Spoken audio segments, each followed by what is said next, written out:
विवाह अवैध हो पारे स्त्री नुहे। हाँ आज्ञा, विवाह को नहीं सुप्रीमकोर्ट को बड़ घोषणा। विवाह अवैध घोषणा हेले भी पत्नी को मिलिब भरण पोषण। तेबे नुआ दिल्ली विवाह को नहीं सुप्रीमकोर्ट को बड़ राय। विवाहित अवैध थिले भी मिल पार भरण पोषण। विवाह अवैध घोषणा हेले मध्य पत्नी को अवैध कहवा अनुचित। यह महिला मर्यादा को प्रभावित करे।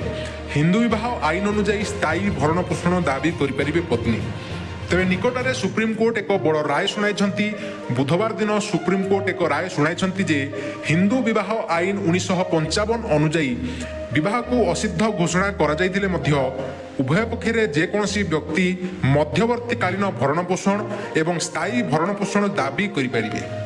बॉम्बे हाईकोर्टर एक निष्पत्ति अवैध पत्नी भली शब्द व्यवहार उपर सुप्रीमकोर्ट को आपत्ति उठाई। यह महिला प्रति अन्याय बोली वर्णना करा जाइथिला। जस्टिस एएस ओका, अहसानुद्दीन अमलाहुन एवं अगस्टिन जॉर्ज मासिहों को नहीं गठित खंडपीठ कहते जदि 1955 आईन धारा 11 अनुजाई एक विवाह को असिद्ध घोषणा करा जाइछि तेबे विवाहर जेकोसी पक्ष आईन धारा 25 अनुजाई स्थायी भरण पोषण किंबा भरण पोषण दाबी करिवार अधिकार रखिछन्ति।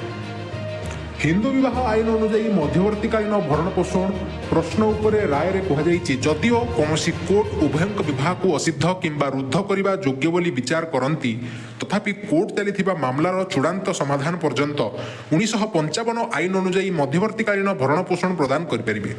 एहा मध्य कहा जाइछि जे धारा 24 अनुजाई मध्यवर्तीकालीन आश्वस्ति निष्पत्ति नेबा समय कोर्ट सर्वदा आश्वस्ति चाहुतबा पक्षर आचरण को ध्यान देबे कारण आश्वस्ति देबा सर्वदा न्यायक विवेचना उपर निर्वाचन करे।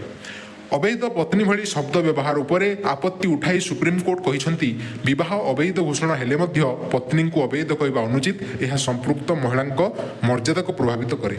तेबे यहाँ नहीं आपंकर मतामत कौन अच्छी आपण मैंने कमेंट सेक्शन में निहाती पकेबे जणेबे एवं एभली वीडियो देखा चैनल को सब्सक्राइब कर रखिथिबे।